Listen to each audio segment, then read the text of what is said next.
le schéma cinématique d'un engrenage cylindrique. Pour le schéma cinématique,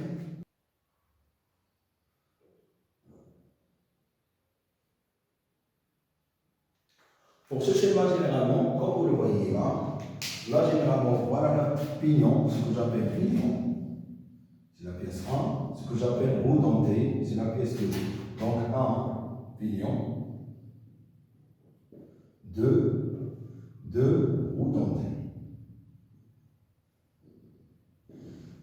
Généralement, comme vous voyez que les deux roues ils se touchent sur leur périphérie, c'est-à-dire ils se touchent extérieurement. Là, je parle de ce que j'ai déjà signalé dans la définition contact extérieur, voilà la disposition. Là, je vais parler de contact extérieur. Voilà. Ça, en regardant dans ces deux-là, si je regarde la vue de gauche, je vais avoir comme ça. Voilà. Donc, dans la plupart du temps, vous voyez que là, vous avez une liaison complète entre l'arbre et le pignon. Vous avez encore une liaison complète entre l'arbre et l'arbre denté. Et votre arbre est là une liaison avec le bâti. Donc tout dessin de cette façon-là, ça forme qu'il s'agit de bâti. Et ça, vous le savez que c'est la représentation schématique de liaison pivot. Les caractéristiques du chose à ajouter pour un engrenage cylindrique à axe parallèle, pour les deux cas, denture droite et denture liquidale. Donc il n'y a pas de différence. Si le contact est extérieur, si cette roue-là est là, ce sens-là, l'autre roue, il va avoir le sens contraire. Ça, à retenir. Deuxième chose, si dans les schémas, on peut faire la représentation comme suite, mais des fois, on veut montrer que la denture, généralement, une denture elle est liquidale.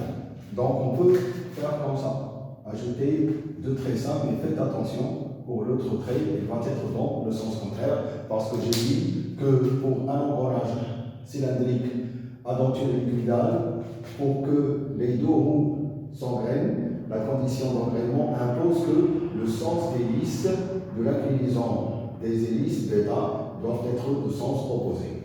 Le contact encore, il peut être un contact intérieur. Et là, généralement, il faut mettre dans votre tête qu'il y a ce qu'on appelle une couronne. Donc je vais un petit peu réduire le dessin pour pouvoir dessiner notre vue. Ça, c'est la couronne. Une couronne, c'est quoi? Une couronne, c'est une pièce cylindrique, telle que le cas, je m'excuse, tel que le cas ici. Pour les rodenter le pignon, les dents, ils sont placés comme suite, à l'extérieur, sur la périphérie. Pour la couronne, ils sont placés, les dents, ils sont à l'intérieur, comme suite, les dents, ils sont à l'intérieur. Alors, la denture, il est intérieure, le pignon maintenant, il est placé à l'intérieur ici. Et là, vous avez généralement l'axe de la roue, et là, généralement, l'axe du pignon. Pour indiquer, là où il y a le contact, regardez, là où il y a le contact entre les deux roues, on va mettre un trait. Donc, pour montrer la couronne, généralement, on fait toujours comme ça pour la couronne. Toujours comme ça. Voilà. Voilà. Et voilà. Et pour le pignon, elle est là, jusque là. Donc, elle va être dessinée ensuite. Là, je vais mettre liaison pivot. Voilà, à l'intérieur. Voilà. Avec le bâti. Il peut être placé là, ou bien il peut être placé là, pas un problème. Et là, généralement, une liaison pivot pour votre couronne. Voilà. Donc, dans le contact intérieur, ce qui le caractérise, c'est que les deux roues, pour ce contact extérieur, les deux roues tournent dans le sens contraire.